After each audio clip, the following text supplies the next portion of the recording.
helping people on a whole different level. And I came to Florida, came to the Golf Academy. Of course, I had a plan. I wasn't going to just come here and try to figure it out, but I developed that plan and figured out, you know what, I'm gonna pursue that, because I knew that golf as an industry, we're the largest working sports organization in the world. Our revenue, the money that we manage or oversee or generate, is larger than all other spectator sports combined. So for you basketball fans, football fans, baseball, soccer, you combine all of those spectator sports, bring them together, they don't touch what we do. We do well over $300 billion a year. We do, I mean, golf is just ridiculous in terms of revenue. But what I saw, and it took some foresight, but I saw that golf did not have people that were representative of me. So around that time, that's when Tiger Woods came on the scene, but that was it, right? And then knowing history, Lincoln teaches you to learn history. Knowing the history of golf, I realized that there were fewer people playing golf at that time than it was 20, 30 years prior. And I realized that golf was regressing in terms of its diversity and inclusion. So I devised a plan and decided, you know what, I was going to go into this game, understand the economics of the game, understand the business of the game, but then understand how I can use this game to benefit the people who are most like me, right? And here we have it. Here I am. So the plan worked. Yeah, I think something because one of the things I do want to talk about, like how golf can be used as a social capital. Mm-hmm. It's another point that we spoke about yesterday, the meeting before the meeting, Mm-hmm. And it was such an easy oversight, right? Because the Right. decision was made before the meeting, and That's right. the meeting is just to inform you Right. Right. that they're paid on the golf club. So when I didn't, it's something that we hear about all these different decisions and best place to do a deal, people having fun and around Mm-hmm. on the golf course, but like I never took in consideration the magnitude of it. That's right. And I know that's something that you specialize in, and I don't know if you can speak a little bit more to Sure. that, particularly too how you're using that to influence execs and African American execs as well Mm-hmm. in the field. Excellent, Ade. So in our conversation, it's a great conversation. I feel like I've known you forever, man. So thank you for that. And, one of the things that I talk about is, leveling the playing field, right? Oftentimes we are taught to work hard. We are taught that I don't care if you're a teacher, a lawyer, a doctor, you name it, anybody that's on this chat right now, whatever it is that you do, think about how often you've been told to just work hard and you'll get to the top. Well, what I kind of find out was that, that makes sense, right? And you should work hard. But I kept seeing people that weren't nearly as qualified getting ahead. And I learned something called social capital. And what social capital is basically it's establishing the relationships that help to transcend you through your career or through an opportunity. So if you think about the typical lawyer who is in the office, every day working 8 to 10 hours and thinking, I'm going to work my way to the top. But then on Friday afternoon, there's a golf outing between the one of the partners and maybe some board members. And I get these stories from my clients all the time. I work with a lot of corporate execs and they share with me like, oh my gosh, you wouldn't believe it. Had I missed out on that meeting, I would have missed out on this major opportunity to grow in my firm. And what happens is, my friends, is, 5 hours spent with a decision maker within your organization is incredibly more profound and beneficial to you than 800 hours spending in the office. And I said 5 hours on the golf course can probably be more beneficial than 800 hours in an office, because what happens is you get to develop an understanding of who you are away from work. And what happens is people learn who and what you are. They learn about your leadership, your integrity, your risk taking. There's a whole number of things that can be determined just 5 hours spending on a golf course. But it's not just about on the golf course. I've gone with clients and friends to their private clubs, and let's say we're there on a Sunday. And if you look around, you pan the room, you see people there with their families. Well, inevitably, they aren't always just friends. Oftentimes, it's a junior partner or junior person within a company who's out with their family, with that senior person's family, and they're getting comfortable with one another. And once they get comfortable with one another, that's the key that makes that decision happen. There is empirical data. I've done some management consulting with Pope and Associates, and that's part of my backdrop. And Merlin Pope was a brilliant person, brilliant brother who kind of coined the term diversity and inclusion. And he did a study. He was working on his PhD at Yale, and he did a study on engineers. And he found that I'll make it a quick overview of this story. But at Procter and Gamble, you had black engineers, then you had white engineers, and inevitably, they found that the black engineers, while they were smart and qualified, just weren't getting up the ladder as fast as the white engineers. Well, when Merlin did his study, he found that the black engineers, when they were faced with a challenge, they did what oftentimes we do. They run to the library, they go do their research, they go and try to figure it out. And inevitably, they'll figure it out, right? But the white engineers would pick up the phone, call that senior person that they probably played golf with or went fishing with or boating with and felt comfortable enough to ask the question. And they got, not only did they get the answer, but they got directly connected to the resource that would help them, further that answer and take it deeper. So when it came down to promotions, who's going to get that promotion? The pure problem solver or the person with the relationships? And that's a great example of social capital. Yeah, I could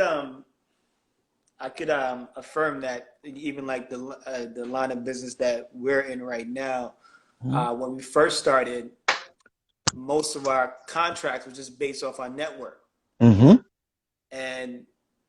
it's through in any business, everything is a service business, right? So once you provide a service, it becomes based on someone either liking your service or not, and they making a recommendation to someone else. So it kind of ties into, and even us as we continue to develop our technology and entering some of these pitch competition and feeling like we are highly more in a better place than even people, a lot of our competition that is not even in a beta phase. It's still doesn't even have a product, and make it to second or third round of these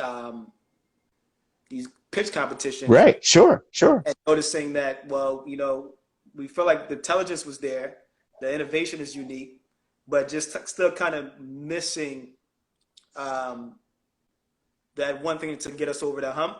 Absolutely. And realizing that a lot of times the folks that actually were getting to the finalists were actually leveraging their relationship. Imagine that, right? Yeah. Leveraging their relationship. So, for myself, I think just being more comfortable being uncomfortable, because I'm really big on just genuine being connected with folks. I'm being better to understand that the importance of networking and being in those spaces to actually create that social capital, like the golf course, and actually, and other places as well too. But sure. I think that's all part of the paradigm of creating a business. Yes. So just as a jewel that you dropped, and anytime you hear a jewel that Anthony said dropped, just put a diamond or put a major key alert. Right. Just a money bag sign, just so we know that we're on the same page with some of these takeaways. Because for myself, I'm just, knowledge is like food. You got to digest it, one That's bite right. at a time. So I just want to make sure we have these takeaways that are incredibly important for anyone that's ready to transition or trying to do your own thing. Some of the things that you must put in place. There was another thing I took again is it's so interesting because our conversation I felt was short, but again Mm-hmm. the knowledge of it when I processed the next day, a couple of things that's kind of stood out to me. Where you, I do want you to address if someone's creating a 10-year plan, what are the first steps? But Yeah. also you talked about uh, having your own personal board. Mm-hmm. And I thought that was a groundbreaking information, especially as Lincoln alums and creating that Mm-hmm. level of mentorship. Can you Right. just can you just speak upon that briefly? Sure. I start with the last person and then part of it, and then go back to the other parts. So I think a part of anybody's success, one key thing that I think has just worked for me, in my life and in my planning, is to develop a personal board of directors, right? And I recommend at least 10 people, 10 people that have far exceeded where you see yourself in 10 years. Um, and my personal thing is I found the oldest, wisest, most responsible, successful men and women that I could find to be a part of my personal board of directors. And I think the other piece is you have to really be honest with yourself and know what your strengths and most importantly, what your weaknesses are. And you want to put people around you that are going to help you be strong where you're weak, and they're going to help emphasize some of your strengths as well. Um, encourage some of those strengths. So, that personal board of directors for me, interestingly, yesterday was my 25th wedding anniversary, silver anniversary. My wife and I have been celebrating 25 years, and my members of my personal board of directors, my dear friends and older friends, I got some flowers just before this call, right? And because they celebrate that, right? They encourage that. They're all in that position and they want me to continue to be that. I think it's very important for us to surround ourselves by people that are going to, one, hold us accountable, right? And if you've got people around you that are not going to hold you accountable to your higher self, then you're wasting your time. That's just so key. I'm just being very honest and real with you. You're wasting your time. And those individuals, I mean, they call, I check on them, they check on me. They share things with me that I would have never figured out on my own. And these are highly successful African American men and women who really take an interest in me, and are invested in my success. And for them, I give a lot to them, right? I share a lot of perspective with them. It's not just taking. It's giving a lot. I spend time with them. We play golf together. Sometimes we just go have lunch, right? We just say, hey, let's go grab some coffee. We just go and sit and talk and I listen and they share lots of nuggets of wisdom. Happy to say one of my newest members of my personal board of directors, you all may know, is none other than the great Oscar Robertson. Mm. Right? Oscar Robertson is one of the greatest basketball players of all times. And when we get together, we'll have breakfast or we'll just call and chat. He shares wisdom with me, just how things were in sports back then, what he sees now. Just a brilliant, brilliant man. And he has a great family. It's just, I'm not good enough to have created all these things myself. These relationships have come to me based on my service and putting myself out there. And when you put yourself out there, people will recognize that and they'll gravitate towards you. So backing up in your question, one of the things that I want to encourage everybody on this call to do is to determine, okay, where you are in your career. You can be towards the end of your career or just starting. But I want to encourage everybody during this downtime, dig deep and use this time during COVID-19 to think about where you see yourself in 10 years. And I say, really, really, really push hard. Don't think mediocre. Think something huge, right? Where can I really see myself in 10 years? What are you passionate about? What do you think? What does God put you on this earth to do? You know, and here's something key. When I talk about passions, it cannot be me centered. It's got to be other centered. What are you passionate about? Like you said, a day you've created a product that's going to help students, right? And yeah, you're going to benefit and you're going to grow from it and you're going to benefit financially. But at the end of the day, you're putting time and effort into serving somebody else and making somebody else's life better. So that's my challenge to everybody. What can you see yourself doing 10 years from now? Don't worry about the resources that you think you have right now. Just define what that is. What does that destination look like? You know, if a day said to me, Anthony, meet me at my favorite restaurant, and I've never been there before, the first thing I'm going to ask him is, what is the address? And I'm going to pop that address into my phone and I'm going to let that GPS drive me there, right? It's going to take me step by step. Inevitably, there might be some road closures or some detours, but ultimately I'm going to come back to that destination and I'm going to meet him there. And my challenge to everybody is to define what that is, because my partners, and I'm going to talk about them in a minute, I am going to donate to part 1 and part 2 90-minute sessions on how to make that 10-year plan happen. But the first thing is you just need to define what that looks like. Define what it is first. Don't worry about how to get there. Just pop in that address and tell me what that destination looks like. And then we'll talk more about, you know, those 2 90-minute sessions we're going to do afterwards. Great. So for anyone that missed that, Joel, you have to, in order to be prepared for your future, you have to create a 10-year plan, right? And right. Not necessarily have the exact roadmap, but just be explicit on what you want. Right. So, you know, you put it out there, and the universe has your back. Mm-hmm. So we're getting some. I think we probably have to like transition to like a sure question. Absolutely. Part of the session. Mm-hmm. I had 2 questions I seen came up on the timeline. One person asked, how do you go about selecting your board of directors? And you have some scholarly books around you, if you can make some book recommendations. Oh, sure. Okay. And those that are hearing this right now, if you have any questions, please feel free to leave it in the comment.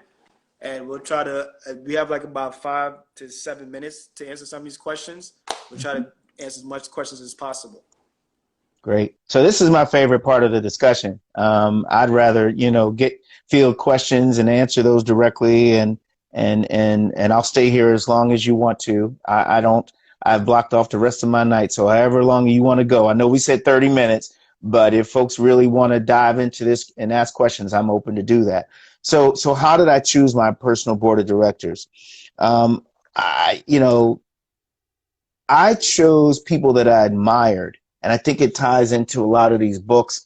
A lot of these books that are around me many of them are biographical stories of men that I admired, leaders, people that I aspire to be and maybe surpass one day. But I chose people that far exceeded where I saw myself going. I chose corporate executives who had broken barriers. I chose athletes who were pioneers. I chose people that, again, as I said earlier, I chose people who were going to hold me accountable, and I chose people who were going to speak to my higher self, right? We have a great time. We have fun. We get families together, but at the end of the day, they hold me accountable. And that's one of the things that I really, really love about them. And they've just opened up doors that I would have never imagined. I didn't even know they existed, to be honest with you. So one of the things, just thinking about the many transitions that you have that were all intentional, obviously they weren't easy, right? So one of the questions I'm noticing between like someone having their own plan and not going in the direction that they wanted to be, as well as, what were you thinking around those times when resilience and faith was the only thing that you had to hold on to in order to stay motivated? You just said it. It's faith, right? You've got we talk about Lincoln, right? You've got to figure out, one of the things, what was Lincoln founded on, right? Lincoln was founded on that faith. So we are steeped in that. We are born of that. And I had to believe in myself when the circumstances didn't necessarily believe in me, right? You can imagine being in my industry, just for those who may not know, when I got into golf, there's 29,000 PGA professionals. At the time that I got into the industry, there was less than 0.1% look like me. Okay. So you would imagine that, and it wasn't until, the early 60s, 61, 62, where built into the Constitution of the PGA of America, and I have all that. I'll tell you about a good friend. Remind me to talk about Dr. Charlie Sifford, something I did with him a few years ago. Some of you on here may have been at the reception in DC, but Dr. Charlie Sifford broke that color barrier. And it wasn't until 1962 that African Americans, we couldn't even be members of the PGA of America. It was written into the Constitution that you had to be a white male. It was a white male only clause. Now, I was born in 68, so it was just outside of my lifetime. I couldn't even have been a member.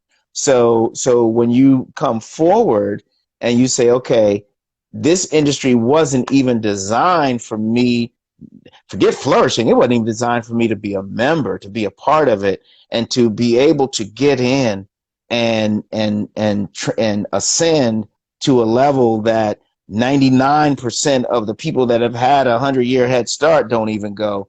That to me takes a lot of faith and takes a lot of courage. I just want to highlight for the folks that may have just joined us that Anthony, he's a PGA Master Professional, and that's probably the highest level of education you can actually get in the golf realm, especially from a business and economic side. And he's only one of 2 African Americans. Am I saying this correctly? That's Correct. Actually, mm-hmm. So, and the only African American in the player development space, and the other African American, Richard is on the instruction and coaching side. I'm on the player development side, and the player development side is, sort of the growth and the economic side of the industry. How do we bring more people into the game, or how do we manage? For example, as we come out of this COVID-19 shutdown, we've got to do player development in order to get those players back out there. I chose player development because I wanted to be able to get Black men and women, corporate execs, middle managers, students, youth, get them into the game so that they can understand not just the recreational pieces, but to understand the economics behind the game, right? And in using Black organizations, chambers of commerce, alumni associations, how do you use this game of golf to get some of that $300 billion that we circulate? Yeah, so you hear that, start putting a golf club in your infant's hands, and that's basketballs. Yeah, absolutely. No, actually, and so I'm an and person, right? I'm not an or person. I'm glad you said that. Have your kids play basketball, but put a golf club in their hand also, right? Right. I can probably count, like I said, Oscar Robertson, Steph Curry. I could name 20 basketball players, men and women, that play golf. So, play those other sports, but make sure that golf is a part of that menu of options as well. I actually didn't. I always know that golf was like a wealthy kind of upper echelon sport, but I didn't realize the value. In your position, what would be like a great analogy for our younger alumni who may not be as familiar with the golf realm that you're in right now? A great analogy would be, so while I've competed, but I didn't compete like Tiger Woods. So in golf, you have professional golfers, which would be Tiger Woods, and golf professionals, which would be me. Now, Tiger Woods is a PGA professional. He's in our membership, but his category is player. So I'm more, if you look at sports, I would be more in the front office or working in the front office of a NBA franchise. I'd be an owner, or I'd be a general manager, or something, in that NBA or NFL franchise. Whereas a Tiger Woods, he's out there quarterbacking, or he's the point guard. He's out there playing ball. Both are critically important, but I'm on the business side of it, and the administrative side of the game. So